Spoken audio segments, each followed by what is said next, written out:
Hey guys, in this video I'm going to talk about a few of the different ways to get the most from your reading, as well as to improve your learning effectiveness from reading non-fiction books generally.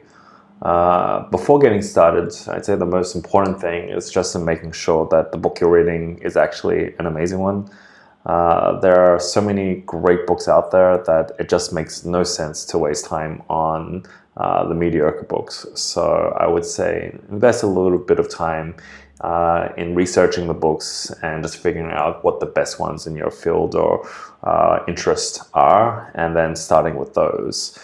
So the first thing is, when an author starts writing a book, they've usually got a question or an unasked question, typically. Sometimes the author will say it explicitly in the book, but they've usually got a bunch of questions that they're trying to answer. And it'll be up to you to deduce what those questions are.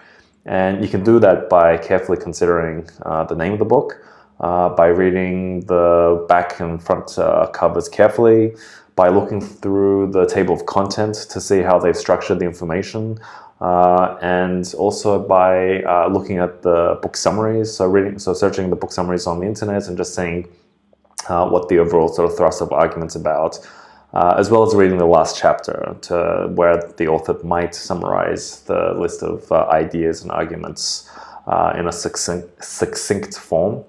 And based off of this, once you've figured out what the unasked question is, then you're able to read the book more critically and see whether or not the author's done a good job of persuading you to their point of view, and for you to validate whether or not the presentation actually even makes sense, whether or not it's logical, whether it's true, and whether or not the information is even relevant.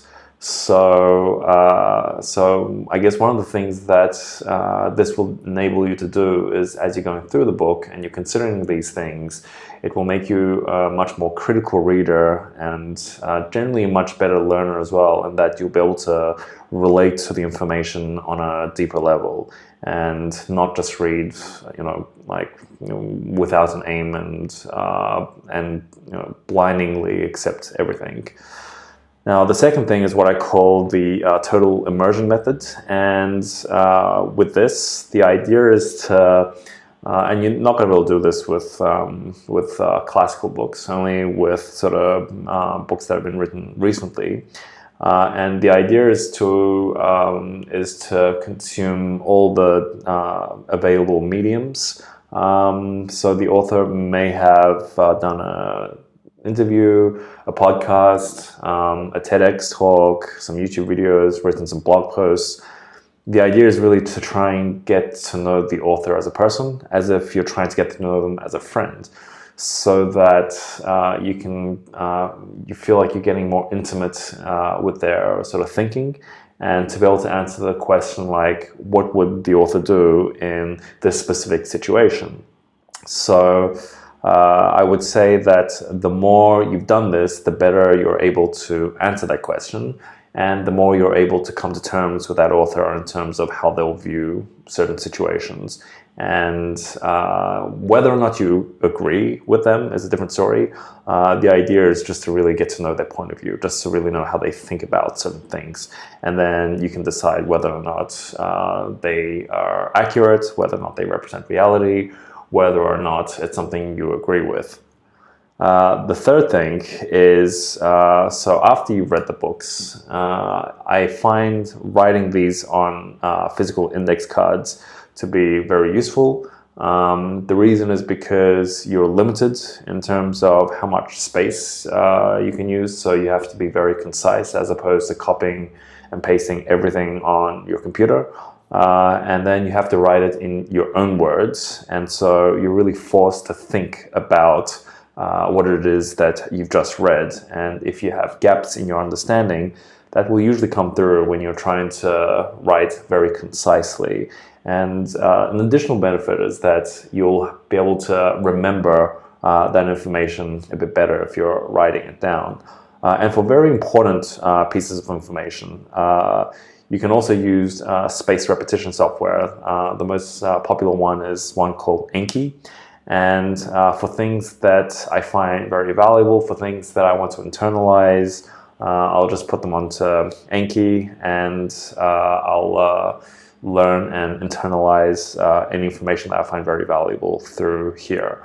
And most books usually don't make it to the fourth one. The other thing as well, when I wrote this article on Medium, is that I've now started using Roam Research very extensively, and I would say that I would take some of the information from the index cards and then put them onto Roam Research and then link them to existing content. Look for as many linkages as possible so that I can see everything related to one idea, one theme very clearly on one page. But that doesn't necessarily help with internalization. I mean, it will help a little bit. So if there's something that I really want to, if I really want to become a core part of my thinking to install, into your operating system, so to speak, then spaced repetition is really great for that. So yes, I hope you've enjoyed this video, and I will see you on the next one.